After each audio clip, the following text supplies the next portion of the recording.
नमस्कार। आप सुन रहे हैं द बॉलीवुड रेडियो और मैं हूं आपके साथ आकाश।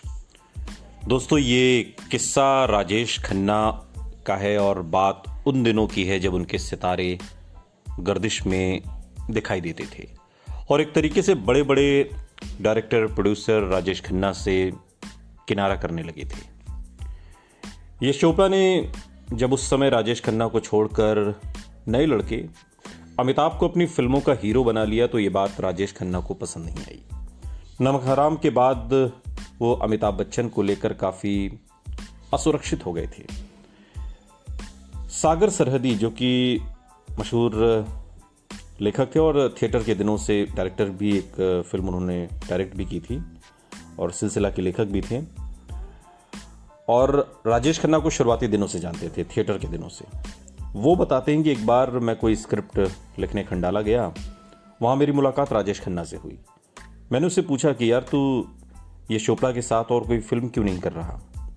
तो वो चिढ़कर बोले कि यश अच्छा डायरेक्टर नहीं है, वो मेहनत बहुत कराता है, सुबह से लेकर रात, मुझसे नहीं होगी इतनी मेहनत। मैं उसकी बात सुनकर हंस पड़ा था। ये बात सागर सरहदी ने सालों बाद कही।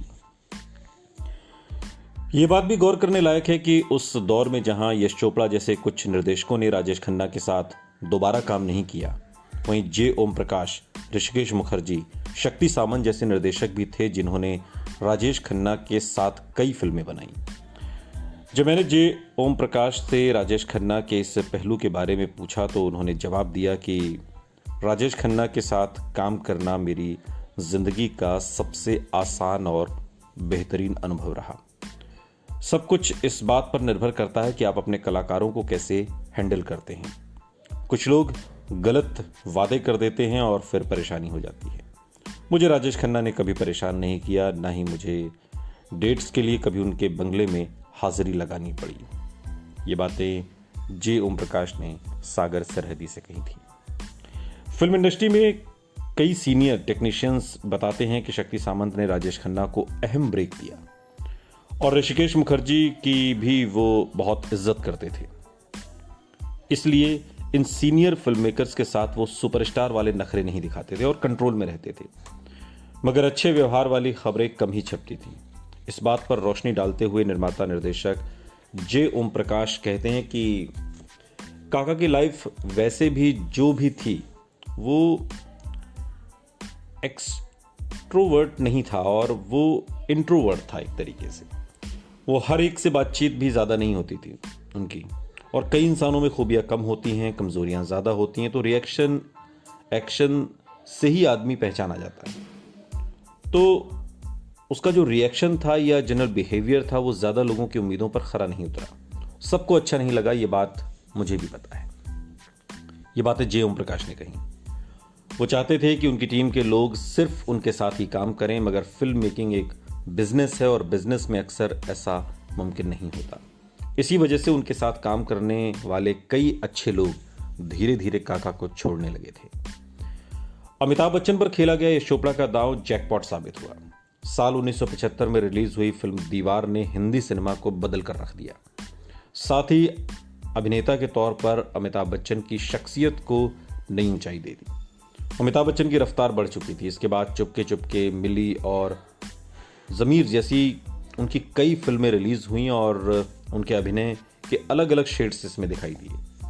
खास बात यह थी कि चुपके चुपके और मिली के निर्देशक ऋषिकेश मुखर्जी थे और ज़मीर का निर्माण बी आर चोपड़ा ने किया था। ये वो लोग थे जो कुछ ही समय पहले राजेश खन्ना के साथ कामयाब फिल्में बना चुके थे। फिर इसी साल के अंत में बॉक्स ऑफिस पर एक और धमाका हुआ। इस धमाके का नाम था शोले।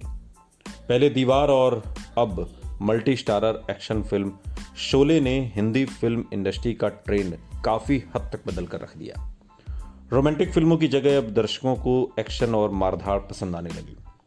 शोले के निर्देशक वही रमेश सिप्पी थे जिनकी फिल्म अंदाज सिर्फ राजेश खन्ना के एक गेस्ट अपीयरेंस की वजह से ब्लॉकबस्टर हो गई थी, मगर वैसी कामयाबी के बावजूद उन्होंने अंदाज के बाद कभी राजेश खन्ना के साथ काम नहीं किया। भारतीय सिनेमा के इतिहास की सबसे कामयाब फिल्मों में से एक शोले को लिखने वाले भी एक समय में राजेश खन्ना के बहुत ख़ास रहे सलीम खान और जावेद अख्तर थे, और सलीम जावेद की इस जोड़ी ने इस कामयाब फिल्म को लिखा था। लेखक जोड़ी सलीम जावेद से नाराज़गी भी राजेश खन्ना को बेहद भारी पड़ी।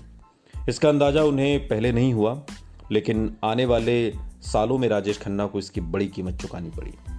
सलीम जावेद उभरते हुए लेखक थे और राजेश खन्ना के साथ उनकी टीम भी बन गई थी, लेकिन अंदाज, हाथी मेरे साथी और बंधन जैसी हिट फिल्में देने के बाद ये जोड़ी भी राजेश खन्ना के साथ काम करने से कतराने लगी थी। और इससे दो नुकसान हुए। पहला ये कि सलीम जावेद उस वक्त फॉर्म में थे, उनकी अच्छी स्क्रिप्ट्स राजेश खन्ना को नहीं मिली, और दूसरा वो स्क्रिप्ट उभरते हुए स्टार अमिताभ बच्चन को मिली, जो लगातार ऊपर की तरफ चढ़ते जा रहे थे कामयाबी में। और इसी दौर में खासतौर पर जावेद अख्तर के साथ राजेश खन्ना के झगड़े की खबरें फिल्म मैगजीन्स में छपने लगीं। दोनों के कैंप से मतभेद की अलग अलग वजहें भी बताई गईं, मगर खुलकर दोनों ने मतभेदों के बारे में कभी कुछ नहीं कहा।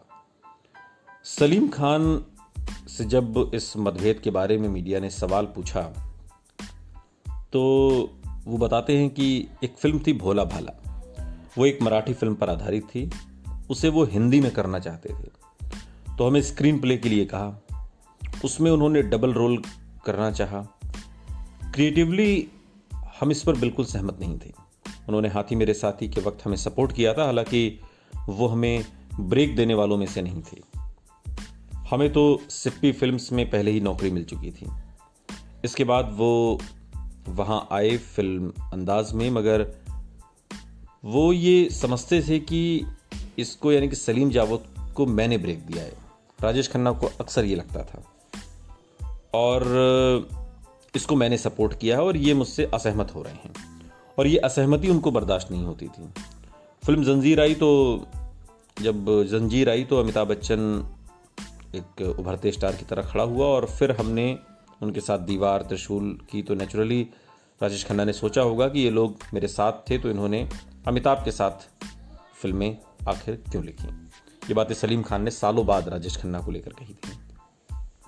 आज भी ये बात अक्सर कही और लिखी जाती है कि सलीम जावेद ने जानबूझकर राजेश खन्ना का करियर खत्म करने की प्लानिंग की, और एक तरह से उस दौर में अपनी लिखी हर स्क्रिप्ट में अमिताभ बच्चन के लिए मजबूत रोल लिखे ताकि वो राजेश खन्ना से बड़े स्टार बन जाएं। मगर क्या वाकई ये सच्चाई है? सलीम खान इस पर रोशनी डालते हुए कहते हैं कि एक लाइन थी, हमने उसको हाथ लगाए बगैर बड़ी लाइन खींच दी। जानबूझकर होने का तो सवाल ही नहीं होता। You can not duplicate success. Amitabh आया था, उसकी 11-12 फिल्में फ्लॉप हो गई थी और एक के बाद एक। वो तो वापस जा रहा था, अगर जंजीर नहीं चलती तो वो वापस चला गया होता। तो डिलिब्रेट कैसे हो सकता है कि सलीम जावेद इतने बड़े खुदा थे कि उन्होंने एक आदमी को लिया और कहा कि इसको हम राजेश खन्ना के अपोजिट खड़ा कर देंगे। कोई सोच भी नहीं सकता उस वक्त की राजेश खन्ना से बड़ा कोई स्टार भी हो सकता है। दौर ही ऐसा था। सलीम जावेद और अमिताभ बच्चन एक टीम के तौर पर उस समय पूरी फॉर्म में थे। दर्शक भी कुछ नया चाहते थे, वहीं राजेश खन्ना कई साल से खुद को सिर्फ दोहरा रहे थे और उनका बर्ताव भी इंडस्ट्री में निर्माताओं को नागवार गुजरा था। अमिताभ की कामयाबी और राजेश खन्ना की नाकामी के पीछे कई वजह थी। सलीम खान कहते हैं कि इट इज़ वेरी रिडिकुलस, और बहुत से लोगों ने यह कहा कि सलीम जावेद ने राजेश खन्ना का डाउनफॉल रचा। अरे हमारे हाथ में तो हमारा ही फ्यूचर नहीं था। हमारी कोई फिल्म चलती थी, कोई नहीं चलती थी, लेकिन हमारा एवरेज अच्छा था। जब राजेश खन्ना आए थे तो उन्होंने भी तो इतने सारे स्टार्स को ओवरटेक किया था। उस दौर के दूसरे स्टार्स मसलन राजेंद्र कुमार, सुनील दत्त को राजेश खन्ना ने डाउन किया था। तो क्या वो किसी की स्कीम थी, साजिश थी? उस दौर में सबको ऐसा लगता था कि राजेश खन्ना के अलावा किसी की फिल्म चल ही नहीं सकती। जाहिर है कि गॉसिप पत्रिकाओं या फिल्मी पार्टियों में ये बात मसालेदार लग सकती है कि राजेश खन्ना के खिलाफ साजिश रची गई, लेकिन तर्क की कसौटी पर समझा जाए तो उनके पतन के पीछे वजहें कई थीं। उनके ढलते दौर पर बात करते हुए कि युवा फैन ने उस समय फिल्म पत्रिका सुपर में कहा, ऐसा नहीं है कि वो हमें बुरे लगने लगे हैं, बस उनके दीवाने फैंस अब आगे बढ़ गए हैं। इन सालों में एक नई पीढ़ी तैयार हो गई है। पुराने फैंस बड़े हो चुके हैं, उनकी शादी हो चुकी है और नए फैन कुछ नया चाहते हैं। राजेश खन्ना ने अपने फैंस का ख्याल नहीं रखा। हर 5 साल में लोग बदलाव चाहते हैं और वो बदलाव अमिताभ बच्चन के रूप में सामने था।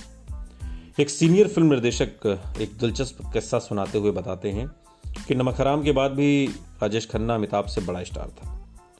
अब भी उसकी मार्केट प्राइस सबसे ज़्यादा थी, मगर अब अमिताभ बच्चन के टैलेंट, उनके अभिनय का जिक्र खूब होने लगा था। शायद अंदर ही अंदर काका भी अमिताभ कॉम्प्लेक्स का शिकार होने लगा था। एक रात 2-3 पैग मारने के बाद वो बोला कि अमिताभ काफ़ी टैलेंटेड है, इसकी आवाज़ बहुत अच्छी है, मगर रोमांस में अदा नहीं है। आपको क्या लगता है? हम कहते काका अपनी 2-3 फिल्में आने दें, फिर देखना आपके सामने कोई नहीं ठहरेगा। और फिर राजेश खन्ना अपने स्टाइल से आंखें बंद करके वैसे ही मुस्कुराते जैसा वो फिल्मों में करते थे। सुनते रहिए द बॉलीवुड रेडियो, सुनता है सारा इंडिया।